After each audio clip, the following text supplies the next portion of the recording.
Students, now just we have discussed about the rise of nationalism in Europe. We get the meaning, and we have also seen the role of the French Revolution in the rise of nationalism, and we have concluded that it is the French Revolution that was seen as the incident through which the seeds of nationalism spread in Europe. Why I am emphasizing on Europe? Because it has been accepted that nationalism is a modern idea that has been taken place in Europe. So now just taking the class ahead, what we have to learn, that is now again a great character of European history, that is Napoleon Bonaparte. We are going to discuss the role of Napoleon Bonaparte in the spread of idea of nationalism in Europe. Dear students, sometimes the question arises how Napoleon could be given credit for the spreading the idea of nationalism. Those who are very much acquainted with the events that had happened in the French Revolution, you are very much evident that Napoleon rose to the power in 1804 and he ruled over France till 1815, till he had not been defeated in the Battle of Waterloo by 4 powers. In that way, during this period of time, had Napoleon done anything willingly to spread the idea of nationalism? The answer is no. Not at all.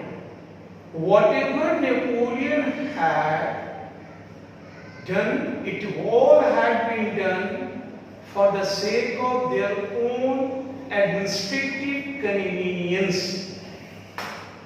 But as time passes, those administrative reforms had been seen very important, as through those administrative reforms, this sense of collective belongings, the idea of nationalism, took its root in Europe.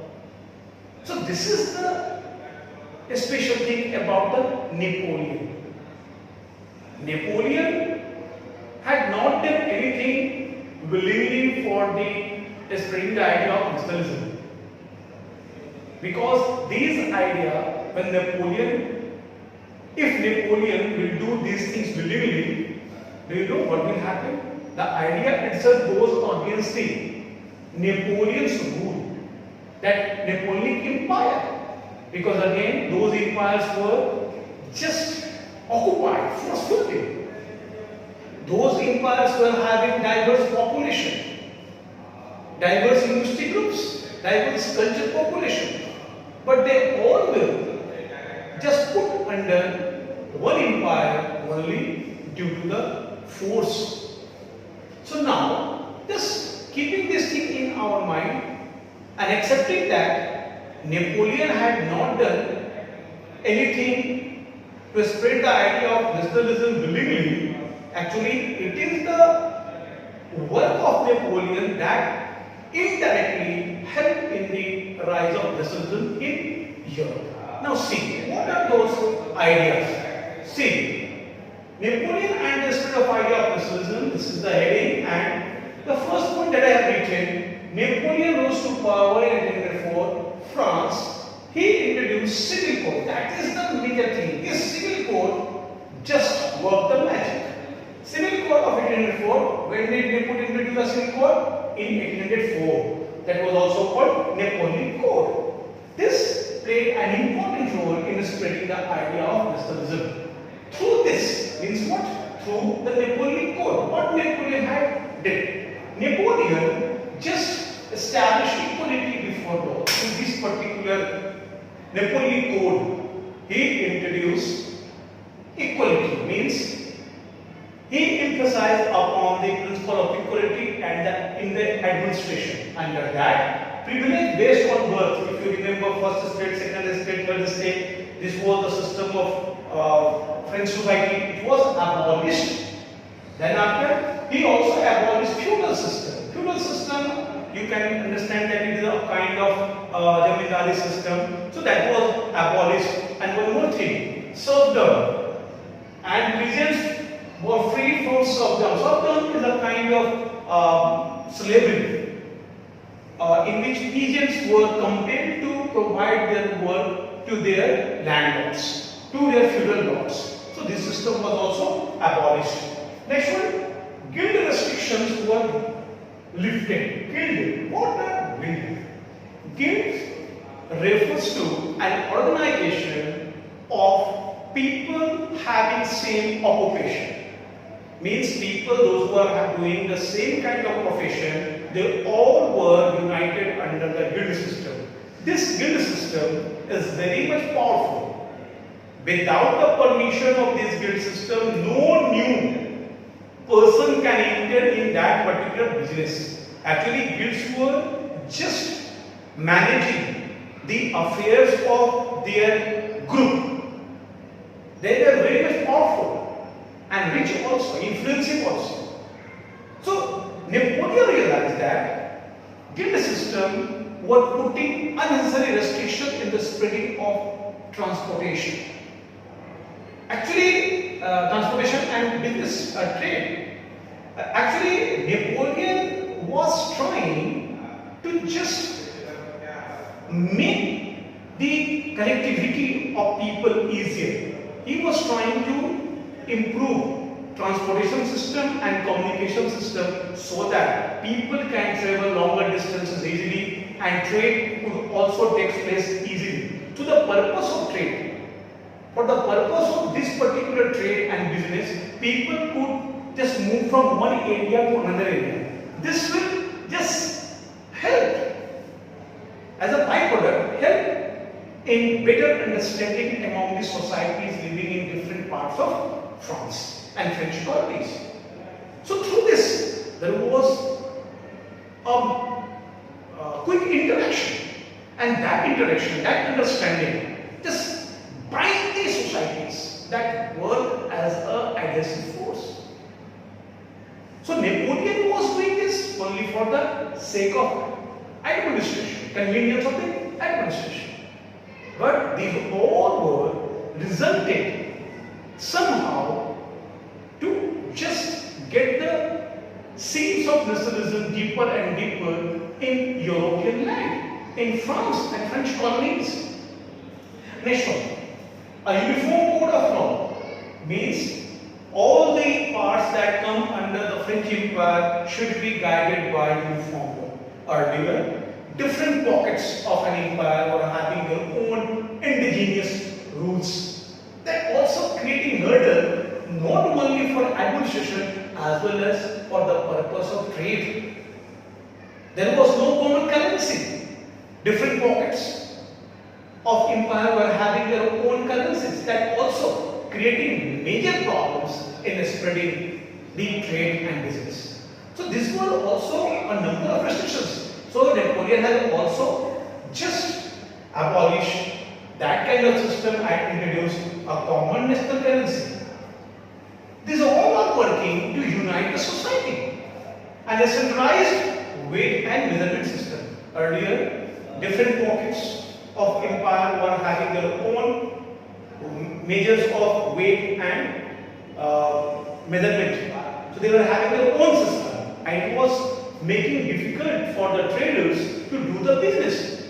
If they are going from one place to another place, the measurement and weight system is different from that area. So that creates the problem. Even their currencies are different. So Napoleon just gone through those particular things and abolished those systems and just maintain a uniform administrative rules in France. And then after, transport and communication system were improved to encourage trade. Now, through the trade, Napoleon was trying to unite the society. Actually, Napoleon was doing this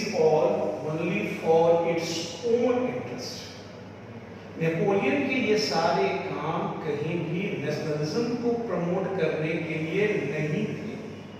वो willingly ऐसा कुछ नहीं कर रहा था। उसकी willing क्या थी? वो चाह रहा था कि पूरे फ्रेंच एम्पायर में एक ऐसी व्यवस्था बनाई जाए जो बिल्कुल एक सिद्धांत पे आधारित हो, ताकि शासन और प्रशासन करने में आसानी हो।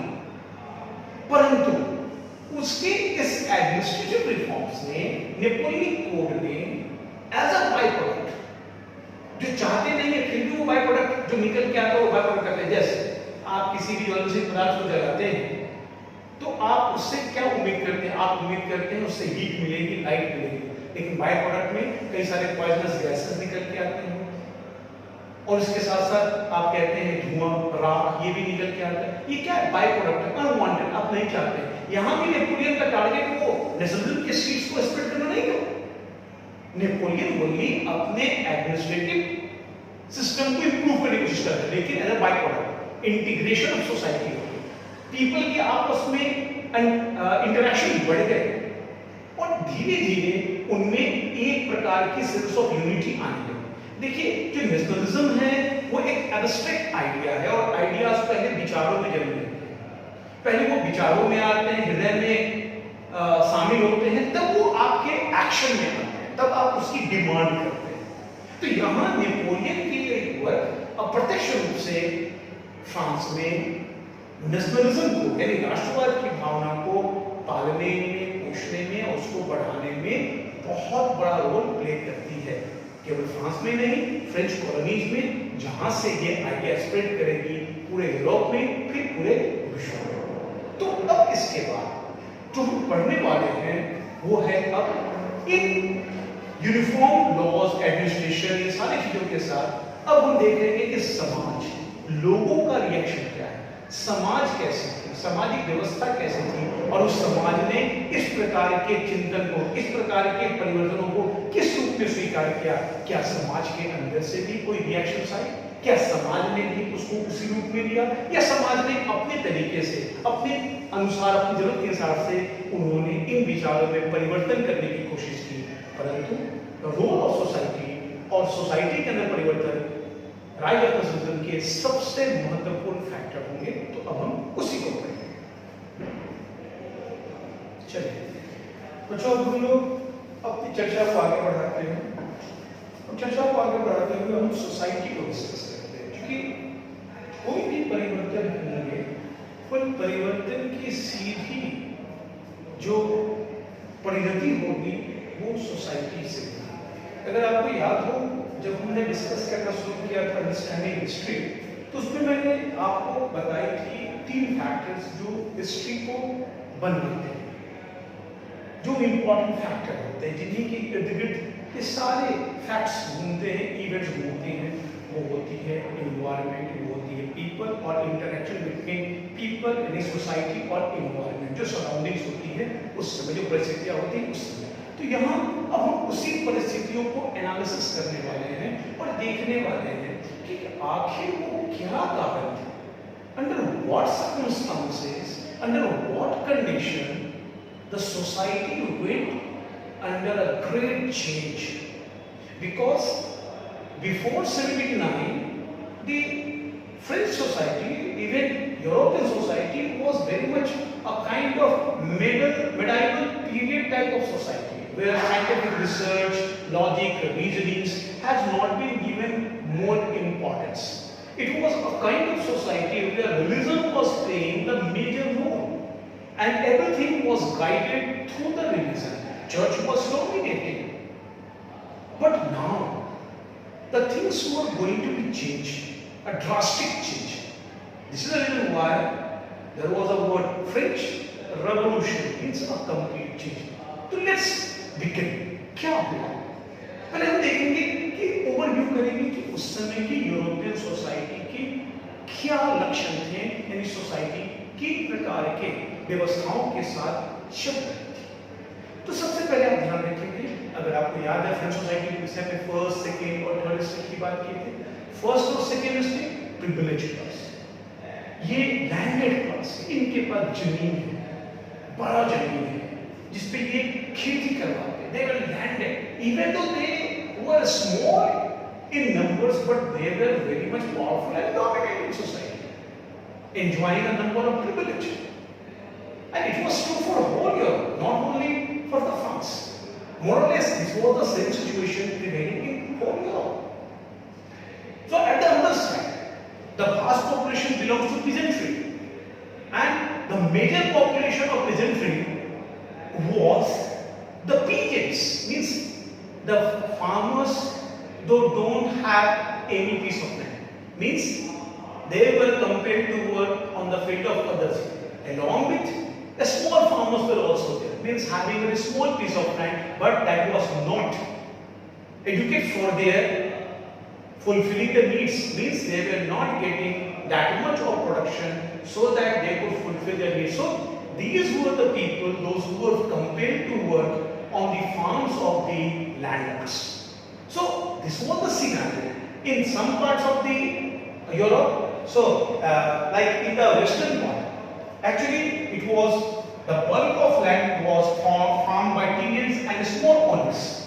And on the other side, in Eastern and Central Europe, the pattern of land holdings was characterized by vast estates, I mean big piece of land, big farms were there. There was cultivated by serfs. Serfs were, as I told you, a kind of slaves. Slavery और उसमें अंतर है, slavery और सर्वडम में कुछ अंतर है, परंतु यहाँ ध्यान रखने की बात है कि सर्फ बहुत कुछ स्लेवरी से मिलते जुलते हैं। कभी समय मिला तो इस पर भी हम चर्चा करेंगे। तो ये परिस्थितियां थी, ये उनका एक सिंपल वे ऑफ लाइफ आप कह सकते हैं कि अलग-अलग ग्रुप्स हैं। यहाँ एरिस्टोक्रेट्स, एरिस्टोक्रेट्स का मतलब कुलीन मींस फर्स्ट और सेकंड स्टेप के लोग, नोबिलिटी, clergy, ये aristocrats, they were living a luxurious life. They were having all sorts of facilities to enjoy. In that particular situation, one incident had happened that revolutionized the whole society. Actually, whole relationship of the people, and that was the Industrial Revolution. Industrial revolution, it is called औद्योगिक क्रांति, जो सबसे पहले England में होती है। इसकी period मान लिया 1750s और इसने पूरे यूरोपियन सोसाइटी को, उसके सामाजिक, आर्थिक, राजनीतिक परिदृश्य को बदल दिया। और सच पूछिए, आज की जो सोसाइटी है जिस पे हम और आप आज रह रहे हैं, वो वास्तव में इसी इंडस्ट्रियल रेवोल्यूशन की ही बाई प्रोडक्ट है। तो अब हम पढ़ेंगे industrial revolution and changes occurred in French society.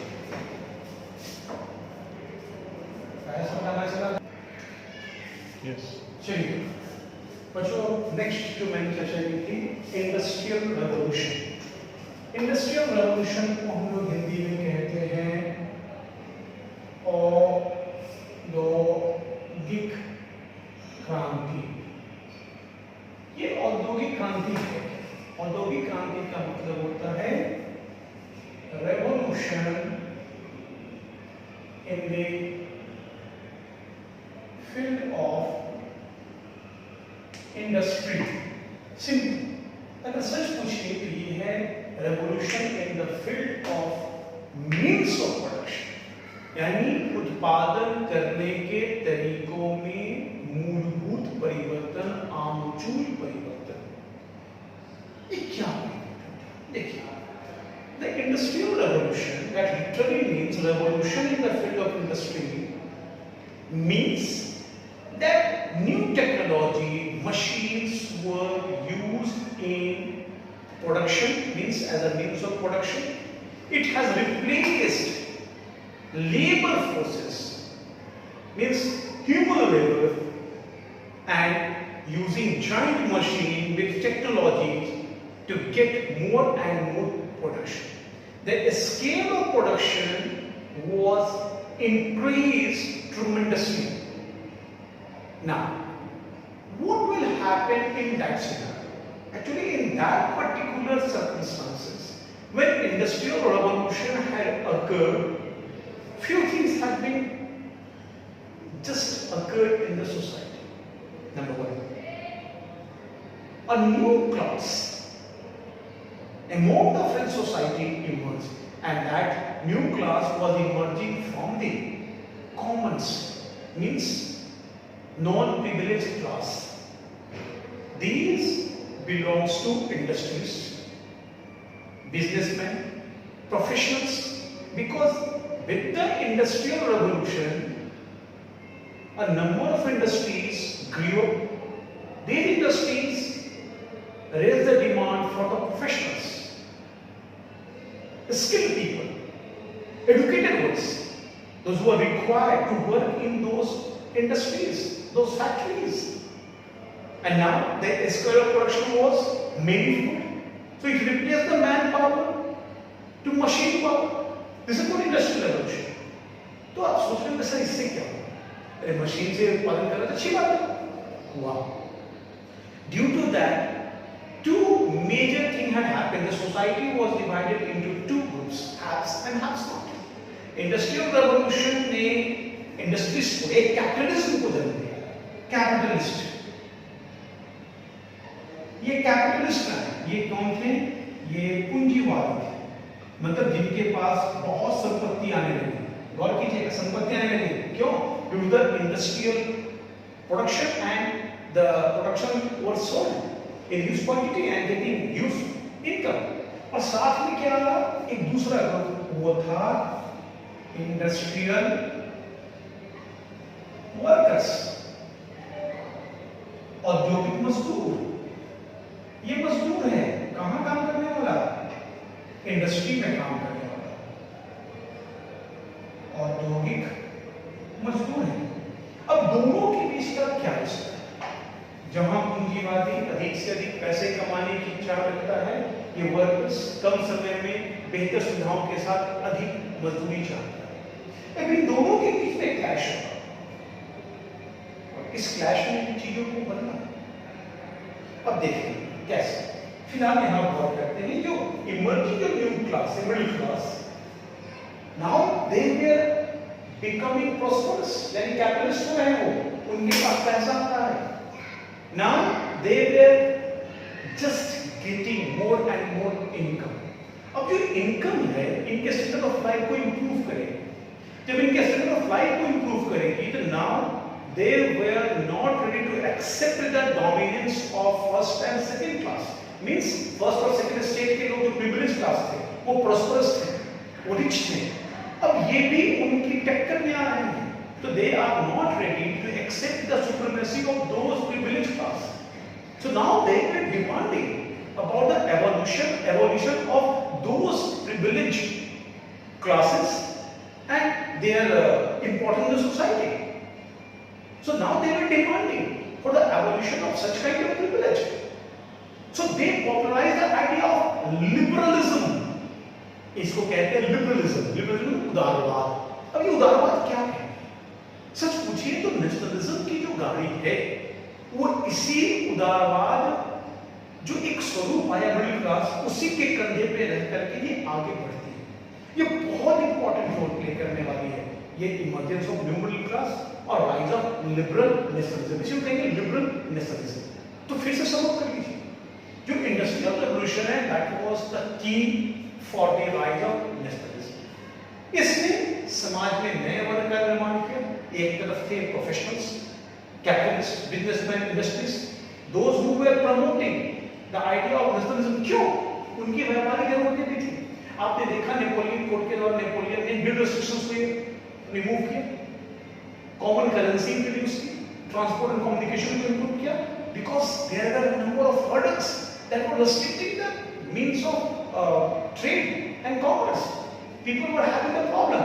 Once the industrial revolution occurred, more industries had been established and more production were taking place. There was a need that the market should be expanded. An expansion of market demands uniform currency, uniform weight and measurement system, good transport and communication system. So this was the demand. That demand was originating from the industrial revolution. तो सीधा रिश्ता है।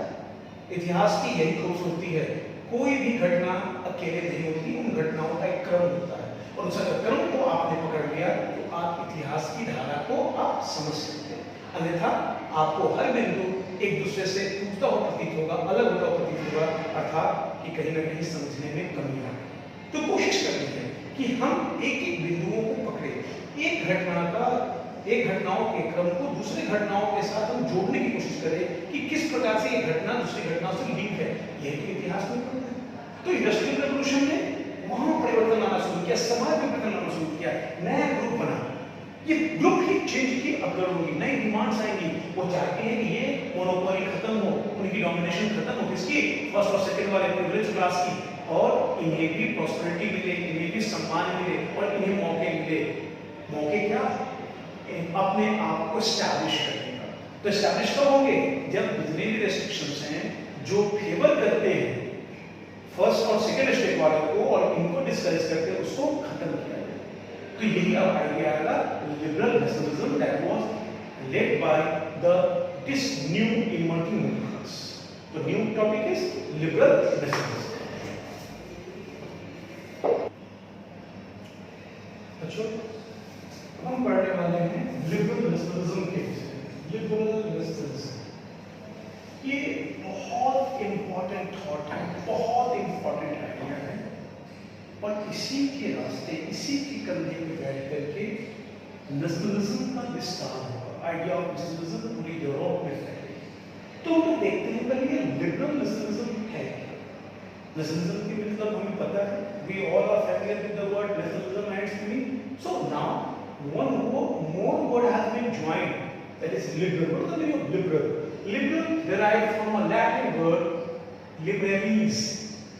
Liberalis means of freedom, यानी free होना, आजाद करना। अब देखिए new middle class की जो डिमांड की, उसे क्यों लिबरल नेशनलिज्म कहते हैं? उन्होंने क्या कहा? New middle class made up of industrialists, businessmen and professionals stood for equality of all and emphasized on representative government। ये ध्यान रखिएगा, उनकी डिमांड क्या थी? इक्वालिटी की थी, और वो रिप्रेजेंटेटिव गवर्नमेंट की बात है।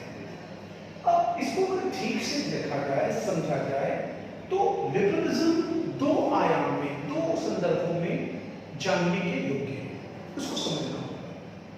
एक, when liberalism has been taken in political sphere, and when liberalism, idea of liberalism has taken in the sphere of what it is called regarding the economic liberalism, right? It is economic liberalism.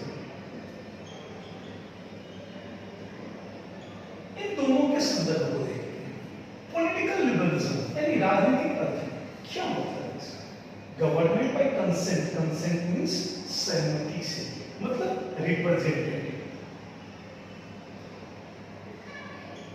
यानी ये चुनी हुई सरकार की बात करते हैं। कैसी सरकार चुनी हुई हो, देखिए गौर कीजिएगा, ये एब्सोल्यूटिस्ट मोनार्की या एब्सोल्यूटिस्ट इंस्टीट्यूशंस के खिलाफ है, जहां पे लोगों को चुनने का, चुनाव में जाने का कोई अधिकार, वो रूलर को नहीं चुन सकते थे, लेकिन यहाँ डिमांड है चुनने की बात। Next, end of autocracy. Autocracy means कोई एक बंदा, एक व्यक्ति ही सब शक्तिमान बन जाए, वही सारा डिसीजन मेकर बन के सारी पावर को होल्ड करे, जिसको ऑटोक्रेसी। एंड ऑफ ऑटोक्रेसी, और क्या चाहिए? रिप्रेजेंटेटिव गवर्नमेंट, और है एडॉप्शन ऑफ कॉन्स्टिट्यूशन, और क्या चाहिए? कॉन्स्टिट्यूशन, संविधान। फ्रेंच रेवोल्यूशन 1791 का कॉन्स्टिट्यूशन, फ्रेंच रेवोल्यूशन के बाद 1791 कॉन्स्टिट्यूशन आया। नेशनल असेंबली ने 1791 के कॉन्स्टिट्यूशन को ड्राफ्ट किया, जिसने राजा को भी क्या कह दिया, उसके पावर को रिड्यूस करके उसे भी कॉन्स्टिट्यूशन के अंडर ले आया, यानी कि कॉन्स्टिट्यूशन सुप्रीम हो गई। ये उसी की डिमांड कर रहे हैं। Next, representative government through parliament. They were demanding about the parliament like national assembly. अगर आपको याद होगा तो हम लोगों ने पढ़ा कि कैसे फ्रेंच रेवोल्यूशन ने इंस्पायर किया बाकी यूरोप को, दुनिया को, यही चीज है। It was the French revolution जहां रिप्रेजेंटेटिव गवर्नमेंट की बात आई और parliament, national assembly I. Next, abolition of property rights. Property rights means कि जैसे जो फर्स्ट और सेकंड स्टेट थे प्रिविलेज क्लास यूरोप में, अब फ्रांस का एक इंस्टेंस लेके समझ सकते हैं, तो उनके पास आई property, big piece of land, बहुत खेती करने के लिए टीनेज खुला है, लोगों को कंपेल कर रहे हैं, कॉमन उनकी लाइफ बिल्कुल एक या सर्फ की तरह थी कि उस सिस्टम के खिलाफ मीन्स दे वर डिमांडिंग कि प्रिविलेज कुछ भी नहीं होना चाहिए, there must be a system of merit. Next, equality before law, कानून के समक्ष समान रूप से सभी लोग बराबर हो। यहाँ भी फेडरलिज्म हो जाया करती थी, फर्स्ट और सेकंड स्टेट प्रिविलेज है, क्या होता था वो टैक्स नहीं देते थे, ट्रेडिशनल टैक्स देंगे, ये इक्वालिटी के खिलाफ है। तो लिबरलिज्म अगर हम कहें पॉलिटिकल सिनेरियो में तो उसके ये मतलब है, यहाँ से 3 मार्क्स क्वेश्चंस आपसे पूछे जाते हैं कि ये लिबरलिज्म क्या है या पॉलिटिकल लिबरलिज्म से आप क्या समझते हैं। अब आते हैं देखते हैं इकोनॉमिक एस्पेक्ट, तो क्या डिमांड थी, ये जो कौन लोग हैं, प्रोफेशनल्स हैं, बिजनेसमैन हैं, इंडस्ट्रियलिस्ट हैं, इनकी डिमांड निश्चित होगी फ्रीडम ऑफ मार्केट की, तभी तो इनकी आती है। Then after they also demanding removal of state imposed restrictions. As I have told you, there were a number of small kingdoms prevailing under one empire, and they all were having their own set of rules, currency, weight and measurement. That creates great problem for the expansion of trade. So they were demanding that such kind of restrictions must be removed, so that there must be free flow of goods, free flow of capital, free flow of labor. These were the demands. They also demanded uniform currency and weight and measurement. एक currency की demand, एक wait और measurement पूरे system में। और इसी के example देखिए, ये ज़ोलबोरिंग, ज़ोलबोरिंग एक कस्टम यूनियन थी, बारबारियन कस्टम, जो कहाँ बनी 1854 में प्रशिया में। प्रशिया क्या है? Prussia was going to become the leader in German unification. Actually, when we are discussing about Napoleon, what Napoleon had did, when Napoleon conquered almost all Europe except only England was beyond its reach. So Napoleon will occupy these German territories. On that time there was no German state actually. There were number of kingdoms prevailing on so-called German state today that we are knowing about. So there were more than 300 kingdoms prevailing on that particular area that later come to known as Germany.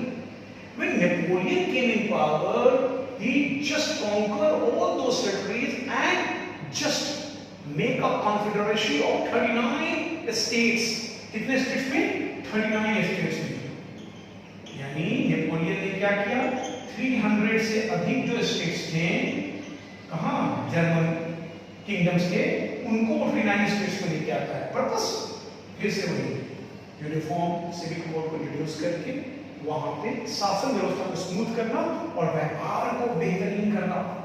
This was the role. इसलिए Napoleon महत्वपूर्ण है। Napoleon ने यहाँ भी 39 state से confederacy बनाई, German state से confederacy 300 से हटा कर 39। यहाँ नेपोलियन का उद्देश्य जर्मन यूनिफिकेशन को प्रमोट करना नहीं था, but we will discuss later how Napoleon also had responsible for the German unification only through this particular work. It was a great initiative, but it was not directed for the unification. It was directed for the convenience of the administration, to ease the business, to ease the trade. That was the demand of these economic liberalism. Means the new middle class was demanding about that, and Napoleon was doing accordingly because that gives huge return, and Napoleon was in great need of those huge profit because he was aiming to conquer rest of the Europe, and for that he was looking for great sum of money to maintain one large army. So this was the circumstances in which Napoleon was doing work, in which middle class was rising and demanding. So you have to remember about the Zollverein also. Later on we will discuss how formation of Zollverein just played an important role in the unification of Germany. तो ये चीजें आप याद रखेंगे, आपसे पूछा जाएगा कि ये पॉलिटिकल लिबरलिज्म क्या है, इकोनॉमिक लिबरलिज्म क्या है, और सिंपल ये लिबरल नेशनलिज्म से आप क्या समझते हैं। तो नेक्स्ट टॉपिक है जो हमने ये पढ़ा, अब नेपोलियन का ये रोल है 1850 तक, ये उस समय तक ये आइडिया डेवलप हो चुकी है। नेपोलियन इस लिबरल नेशनलिज्म को चाहे अनचाहे प्रमोट करता है, चाहे तो नहीं है, अनचाहे indirectly. His deeds promoted the idea of liberal nationalism. But what will happen after the death of Napoleon? Napoleon was defeated in 1815 in Waterloo, and then after it was put behind the bar and then where he had died. Saint Helena, there was he was made a prisoner and died. तो Napoleon के बाद क्या ये liberal nationalism जीवित रहे या समाप्त हो गए? बच्चों, यहीं से संघर्ष की कहानी, क्योंकि नेपोलियन के डिपार्चर के साथ एक नई पॉलिटिकल सिस्टम यूरोप में एग्जिस्ट करने वाली। ये जो नई सिस्टम आएगी जिसको हम कंजर्वेटिज्म कहेंगे, ये इस लिबरल नेशनलिज्म के खिलाफ खड़ी होगी। फिर मैंने क्या कहा था इतिहास के निर्माण के तत्वों में?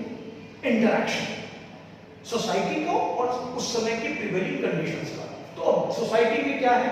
तो एक तरफ लिबरल नेशनलिज्म को प्रमोट करने वाले मिडिल क्लास और दूसरी तरफ एक नया पॉलिटिकल सिस्टम इमर्ज करेगा जो कंजर्वेटिज्म होगा, जो कि ट्रेडिशनल पॉलिटिकल सिस्टम को, ट्रेडिशनल रूलिंग सिस्टम को इंट्रोड्यूस करना चाहेगा फिर से फोर्सफुली।